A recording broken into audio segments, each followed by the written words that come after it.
Here's one more fact that you may not know.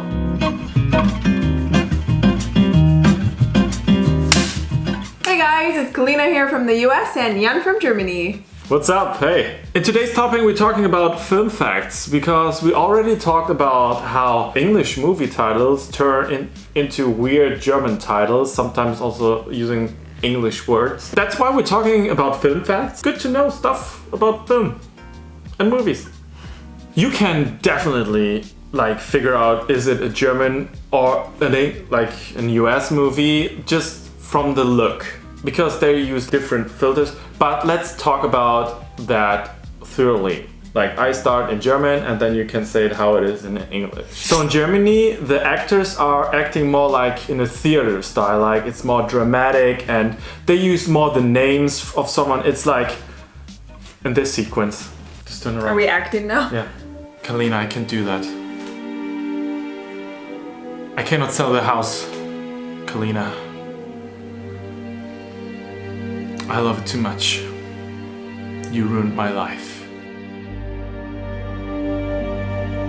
Something like that. So let's all agree that Jan has a bright future in acting. I would say in the American film industry, what we see in mainstream movies is more natural acting. They try and make it as realistic as possible. This kind of style that Jan was demonstrating, I think, is American soap opera style, where things are really over the top, dramatic, and like you said, kind of more like on a stage. In German movies, they use more the names which you would never use when you have a normal conversation with someone, or they speaking really clearly, not like in US, more like this mumbling sound and sometimes I don't understand that. Another example is the production and the amount of money. I would say that Germany, it depends of course which company is behind that, but they don't have so much money like US. Yeah, I mean, we all think of Hollywood as kind of the epicenter of the film industry. And while other countries also have pretty booming production houses, you go to the US, Hollywood, there's so many different production companies with a lot of money pouring into projects. In Germany, we don't have this amount of pool of great actors. We have some good actors, of course, but it's a really small community. Who's the most famous German actor? I would say Till Schweiger. Don't know who that is. Diana Kruger, I don't know. She's pretty famous in US. Matthias Schweighöfer, which is playing right now in the Netflix company, in the Netflix movie. Hollywood is so big, we don't just use American actors. There's actors, especially a lot from the UK, all over the world. People can make their break in Hollywood and star in big, major English film productions. You'll see even German actors in big Hollywood movies, whereas it doesn't really work the other way around if you can't speak German. Yeah, I would say that Germany has definitely a better voiceover than the US. Because Germany are used to it and they always, has to translate the big movies. I saw that at one movie, I watched it in German and in English, and it was a French movie, Spanish movie, I don't know, but there was such a difference between that. And because of the bad English voiceover, Americans are really used to just listen movies or watching movies without a voiceover, because sometimes they just make the same movie again, but only with English actors instead of just making a voiceover. Yeah, I mean, there's lots of remakes. I personally hate watching foreign films with an English voiceover because, like you said, it isn't very well done usually. And it's just always better to watch a movie in the original voice because then you get the emotions from the actors and everything. I would never choose to watch a foreign film with English voiceover, but I think because Germany has done it for so long, they've gotten really good at it, where like you said, in Poland, the voiceover is done with just one voice for the entire movie. So even when the babies or a toddler is speaking or a woman, it's a man voice, so...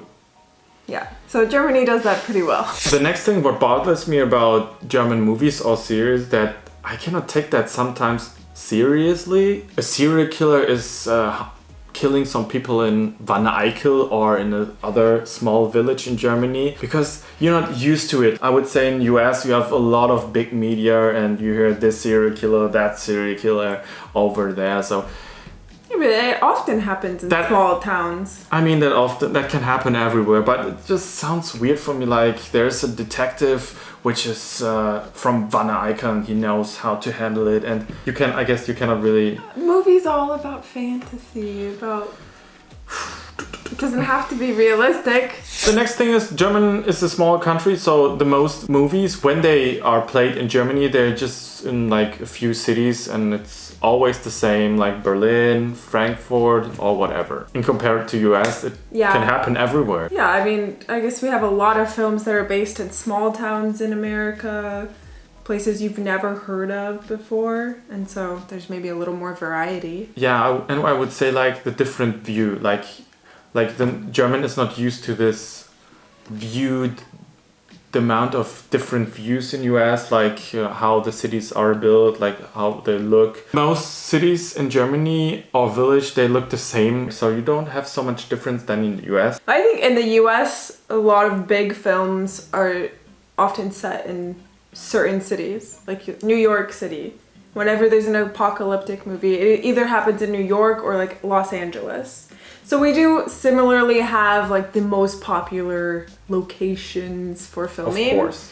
But, you know, like we said, like sometimes it's in a small town like Ebbing, Missouri. Here's one more fact that you may not know. Movies are played in 24 frames per second usually, but we in Germany play on German television 25 frames per second. So that's why movies are shorter on German television, because we use the PAL version and you use the NTSC.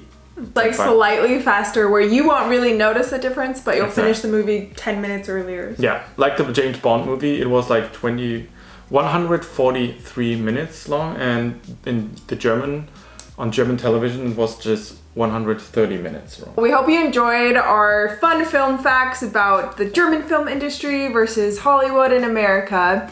And we just wanted to give a quick shout out to one of our favorite subscribers, Robert Zander, because we are now making our list of movies to watch. So Jan's gonna put together the German films and some classic films, because obviously I've been outed as not the biggest movie buff. I don't have the best movie repertoire. So we're gonna take some of your suggestions and get moving on our movie marathon. So like this video if you have more film facts, what we didn't discuss. Just leave us a comment below, because we both really into movies and film facts, and we just love it. Yeah, so like this video and leave a comment below. And make sure to subscribe so you never miss a video. And we will see you guys next time. Bye. There's another, like one fact maybe. Good to know. There's one more fact, like